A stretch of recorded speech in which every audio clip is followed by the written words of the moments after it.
Members of Milwaukee are asking for the resignation of the police chief, Edward Flynn, after a 22-year-old by the name of Derek Williams died in the back of a squad car. Now, the video that we're about to show you is very graphic. I'm warning you guys ahead of time. This is him basically struggling to breathe and begging police officers to help. Let's watch. Sorry. I'm worried. Sorry.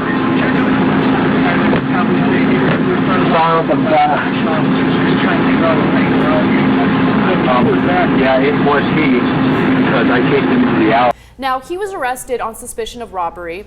However, police officers did not know that he has something known as a sickle cell trait. And during the arrest, apparently they used force. They put him in the back of the police car where Derek Williams started asking for help because he had trouble breathing. Now, that video actually went on for about 8 minutes, and you can hear the officers saying that he's just playing games. They're completely ignoring him. They're not helping him at all. In the meantime, he's saying, "I can't breathe. I need help. Please, I need help." They're not helping him. Well, Derek Williams eventually dies because he could not breathe. And when police officers realized it, here's their reaction. Derek! Derek!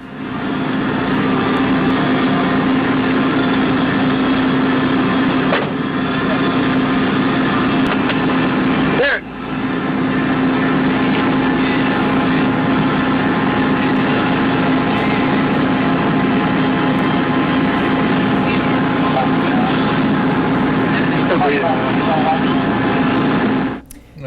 So this incident happened in July of 2011. Reporters in the area were asking for that video footage to be released, but it took them 10 months to release it, and you can kind of see why. This is all because of an investigation by the Milwaukee Journal-Sentinel. Yeah. This is all, the fact that we even know about this is really, I mean, obviously his family and then the really solid investigative work from the Journal-Sentinel. Yeah, and it's definitely inspiring to see that there are still real journalists out there that are calling attention to important issues like this. But so it took 10 months for this footage to be released. And as I mentioned earlier, he has something known as a sickle cell trait, which means that if oxygen is disrupted for even a split second, what happens is his red blood cells become misshapen. And after they're misshapen, they can block his blood vessels, making it difficult to breathe. So that was what was happening to him in that video, because when officers arrested him initially, they used some force. They threw him down to the floor. One of them had their knee to his back, while they were handcuffing him. And, it kind of triggered the reaction that you guys saw in that video. So now the community is questioning why the officers wouldn't do anything. He was begging for help for about 8 minutes in that video. So a couple of things here. First of all, could they have known that he had this very rare condition? No, of course they couldn't have known that. Second of all, do some people that they detain fake it? I'm sure they do, right? And I'm sure that's part of what led to the callousness. Now, if you're a cop, again, your job is to serve and to protect, right? Now, here's a guy you've arrested. Nothing wrong with that. You arrested him for whatever reason that you did, right? Even if he's faking it, take him to the hospital. You know why?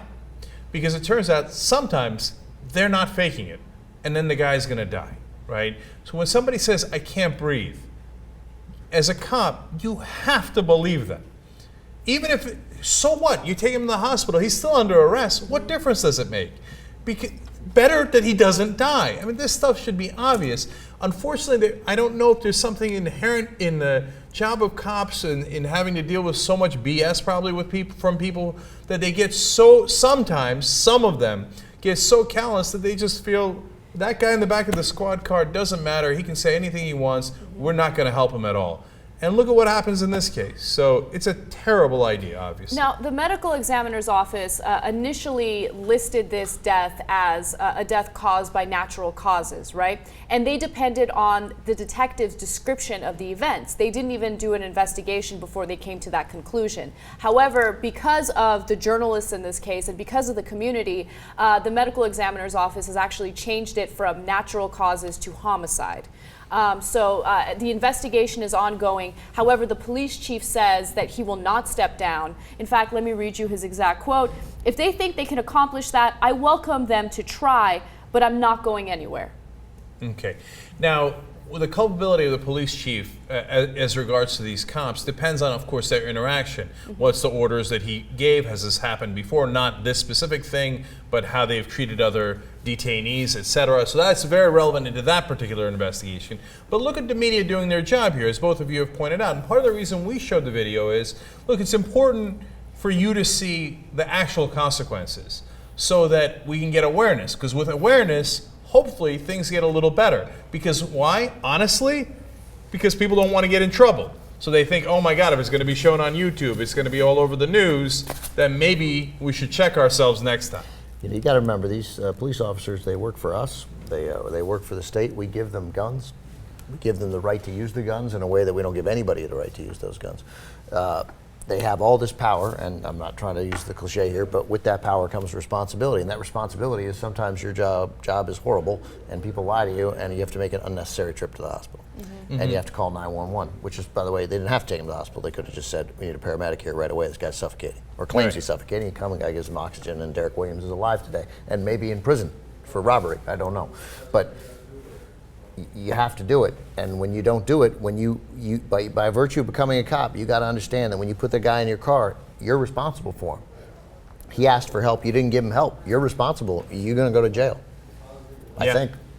I think we all acknowledge it's a tough job, and we all acknowledge that you're seeing some of the exceptional cases here every day. Cops do their jobs throughout the country, hundreds of thousands of cops, maybe perhaps even millions, and people don't die, right? And in fact, they help protect lives. But in these cases, if you don't straighten it out, they're going to make the same mistake again. And here, there's no question that there should be consequences. It was clearly suffering, and they should have taken it seriously. They didn't. Someone died. There's got to be some consequences. Yeah, I mean, at the very least, you got to, if you're ruling it a homicide, they got that responsibility. Those guys get charged, and there's a trial, and they get defended, and they get to defend themselves. And maybe it was unreasonable to think that they should have asked for help, or maybe they didn't hear it. All stuff that would come out in trial, and maybe they'd be acquitted. That's what happens. But you can't just cover it up and go, oh, no, look at that. We had no way of knowing, whatever. And if it wasn't for the media, they were going to cover it up. That's right. Exactly.